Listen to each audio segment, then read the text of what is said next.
Dhurata që më ka dhënë fëmijëria është padyshim mendoj mirënjohja. Okej.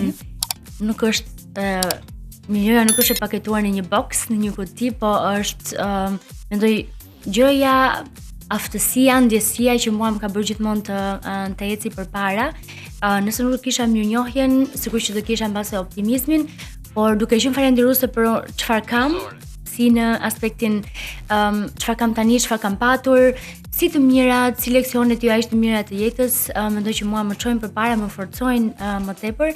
Mendoj që është dhurata më e bukur që kam marrë. Okej, dhe për ta mbyllur, nëse do t'ju dhuroje të rinjve një dhuratë simbolike për vitin e ri, çfarë do të ishte ajo? Sa pyetje të bukura. Do t'i dhuroja një pasaport. Sa e bukur. Jo vetëm të rinjve të Ballkanit Perëndimor, po kujdo mendoj në botë, të